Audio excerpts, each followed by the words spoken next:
កាលពីព្រេងនាយនៅក្នុងព្រៃជ្រៅដ៏សែនស្ងប់ស្ងាត់និងពោពឹងដោយអាត់កំបាំងមួយមានចចកម្នាក់ឈ្មោះថាវុឌ្ឍគឺជាអ្នកប្រមាញ់ដ៏ពូកែប៉ុន្តែគេមានចិត្តអំនួតនិងលោភលន់ជាខ្លាំង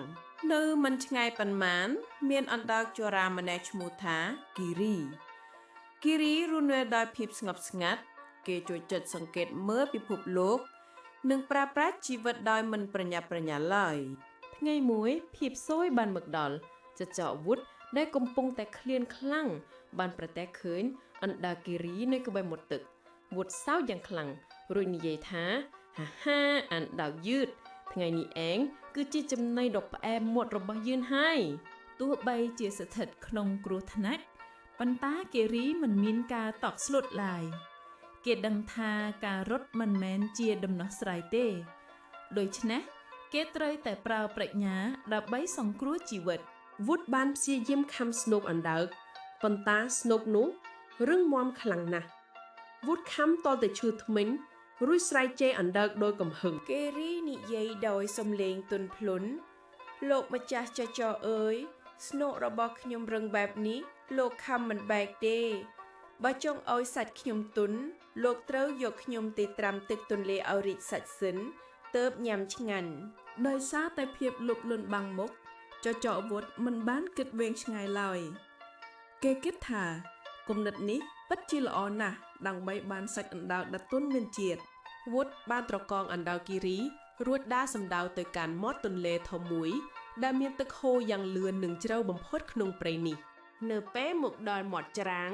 គិរីបានរំលឹកចចកថាលោកត្រូវបោះខ្ញុំឲ្យចំកណ្ដាលទឹកដែលជ្រៅបំផុតទើបសាច់របស់ខ្ញុំរីកបានល្អ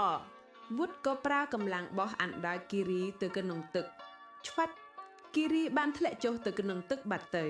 ចចកកំណាចអង្គុយរង់ចាំនៅលើមាត់ច្រាំងទាំងអស់ភ្នែកឡើងក្រហមគេរង់ចាំមើលក្រែងលោអណ្ដើកអណ្ដែតឡើងមកវិញដើម្បីឲ្យគេស្រង់យកមកស៊ីប៉ុន្តែនៅក្នុងទឹកគិរីមានភាពរហ័សរហួនជាខ្លាំងគេបានហែលចុះទៅបាតទន្លេហើយហែលសំដៅទៅត្រើយមកខាងទៀតយ៉ាងមានសុវត្ថិភាពនៅពេលហែលដល់មកខាងទៀត